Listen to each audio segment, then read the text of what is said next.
Welcome to YOUCANIC. In this video, I'm going to show you how to check your DPF filter condition. So maybe you have a Mercedes diesel.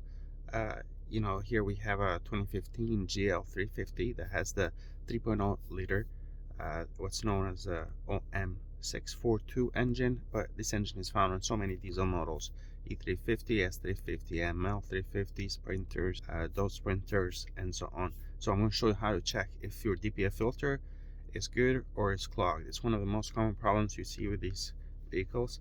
So we're going to use the YOUCANIC scanner, and this vehicle has 140,000 miles. Okay, this does not have an issue with a DPF filter. So you want to go to diagnostic, and then you select your model. I rate Mercedes GL350, so I have it on the history. I can pull it up really quick, and then you go to control modules, go to drive, engine electronic, and then under here we want to go to live data. And of course you can read the codes and you can run a full scan. And usually if there's a problem with the DPF filter, you're going to have vehicle limp mode or some codes the systems. But what if you want to actually look at the actual reading, salt content? How much is it restricted? Where do you go? Well, you go to engine control unit, then live data, then you go to exhaust system, then you go actual values of diesel particulate filter, and then here we can select all and press OK. Now here we're looking at the table in live format. You can graph this, but you can see here what's important is the salt content of diesel particulate filter. Reference value needs to be under 14 grams. We're at 4.3 grams, so that's good. Back pressure, this is important because if you have a DPF filter that's restricted, it's measuring back pressure. It's saying, hey, we have too much pressure being built up, because a restricted DPF filter is going to start creating really high pressure, back pressure basically. So you're going to be under 29. We're at 15. That's actually good.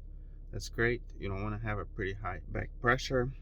Temperature, if it was restricted again, if it has really high salt content, if you were to drive the car for like half an hour, you're going to start seeing really high temperatures as well.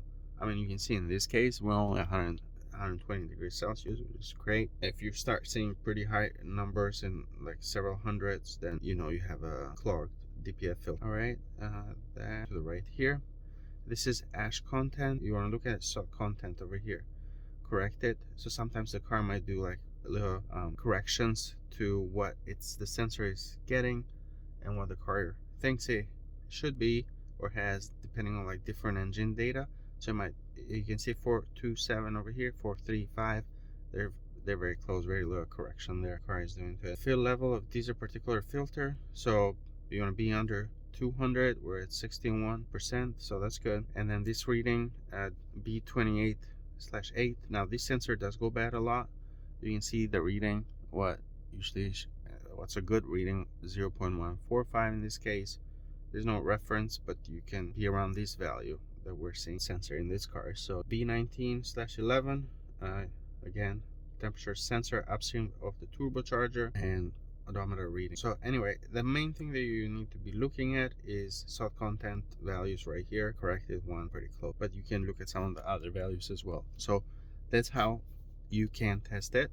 The car engine needs to be running. You can drive for half an hour and recheck it if you really suspect you have an issue with the DPF filter. But this is a really good test to do it for on a Mercedes, whether it's one you're working on or one you're looking to buy. Check those values.